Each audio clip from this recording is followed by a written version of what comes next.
Hey everyone, my name is Ben Chaish, and today I'm going to talk about one of the most unique and interesting and honestly most joyful combinations of camera and lens that I've used in my entire life, and that is the Hasselblad 907X with an adapted Contax G Zeiss 35mm f2 from a company called Funleader that has adapted the G mount to a Leica M mount.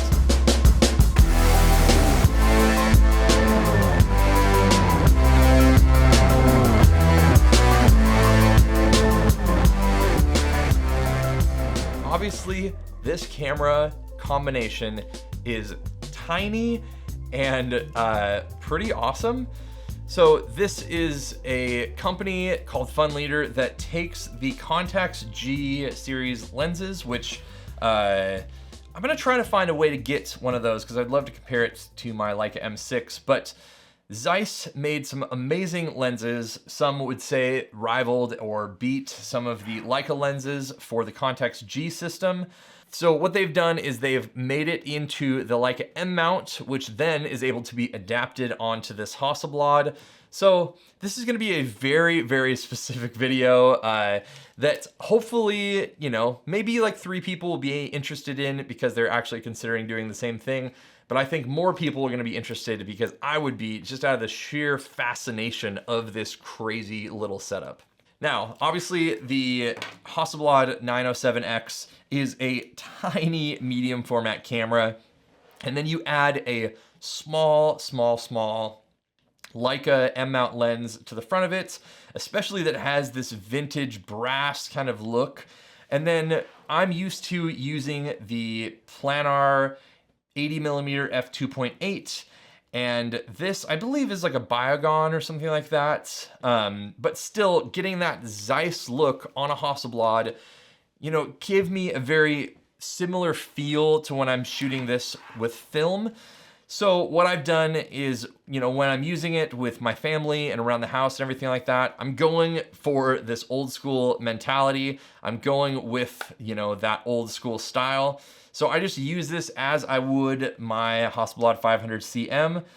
I went into the menu and switched this to crop orientation 1:1, so 6:6 style, and it performed fantastic. It was such a fun lens that had definitely some vintage bokeh. It wasn't super sharp, but everything that I kind of love about my 500cm is what ended up coming out of this camera and lens combo.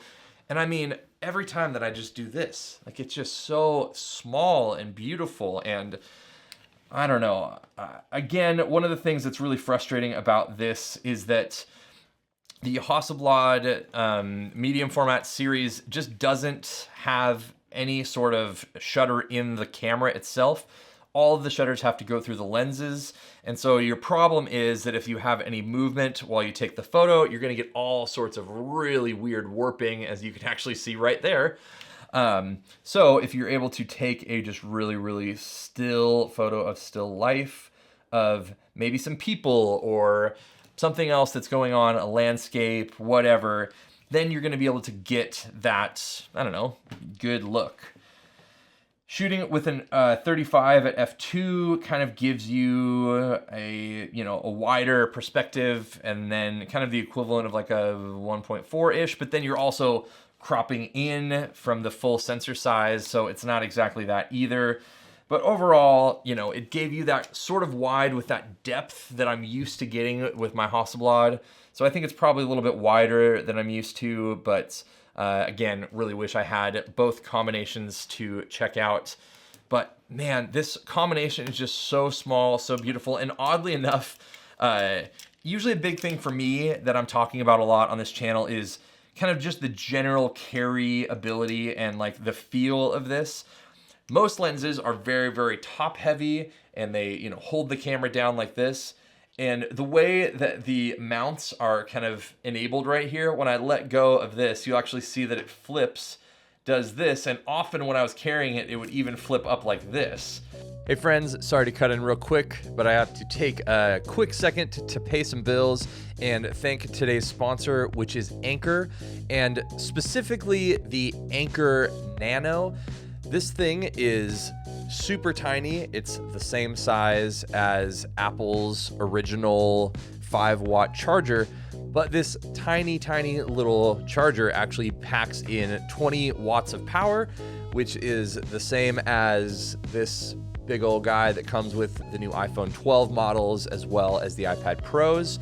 But obviously the size differential is fairly significant. So I use it for my iPhone, I use it for my iPad Pro, and also a lot of the cameras nowadays, like the Canon EOS R6, which I'm filming on right now, as well as my Fujifilm X100V that you guys have obviously seen me talk about quite a bit, can be charged via USB.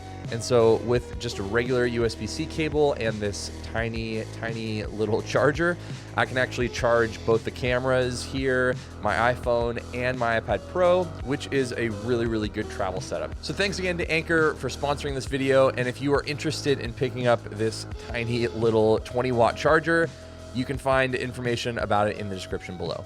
So if you're shooting this at a cropped square format, you're getting a 33 by 33 inch sensor. So it's definitely still bigger than medium format, but you can see where, you know, if you're used to a 36 by 24 sensor that's full frame, this lens is definitely going to cover that area with no real issues. It doesn't do well on the 645. It could probably crop to like 6.7 maybe. But having this whole setup and being in that kind of mindset of the 6x6, you know, old school Hasselblad style that I'm used to when shooting film, it was just such a fun little thing. I definitely took a lot of photos that I really, really loved of my kids. I brought this up to my family's place on 4th of July and took some portraits of my parents and, you know, my nieces and nephews and stuff like that.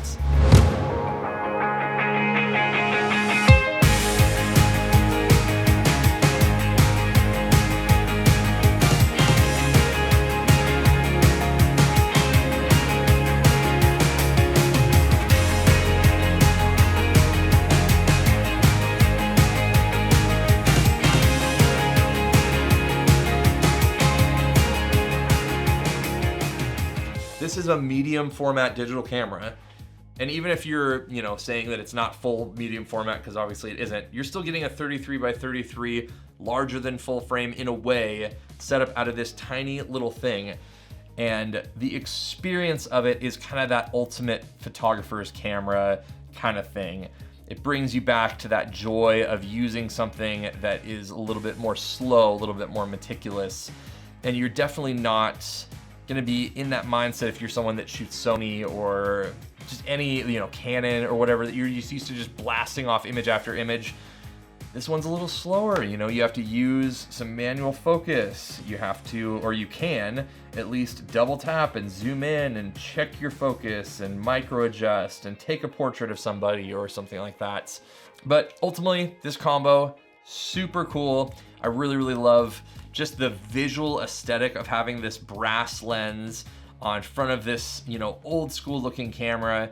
You're definitely gonna get a lot of looks from it, but I think it's gonna be a good thing because stuff like this is just so, I would say, just disarming to a potential subject who, you know, probably would be really, really more interested in getting their portrait taken by something like this than, you know, a large DSLR or something that's more familiar to them. So let me know what you think in the comments below. Let me know what you think of the look of the lens and the camera together. Honestly, I think it's one of the coolest setups I've ever used, and I really, really do wish that I was able to, you know, keep this whole setup, because neither this lens nor this camera belong to me. Both are just on loan by their respective companies. And, you know, it's just, that's the sad thing about doing this whole YouTube-y thing, is because a lot of times I just have to sort of fall in love with the setup a little bit and then realize I don't have the money to actually purchase it. So enjoy, interwebs. Hopefully this was helpful and interesting. If you are interested in this camera though, I have a review on this channel, as well as reviews on multiple other Leica and Hasselblad and Fujifilm lenses and combinations, everything like that. So if you're into this kind of stuff, give me a follow, drop a comment below about what you think of all this kind of stuff, as well as leave a like on the video. That would help me out immensely. So thanks again, and I will see you on the next one.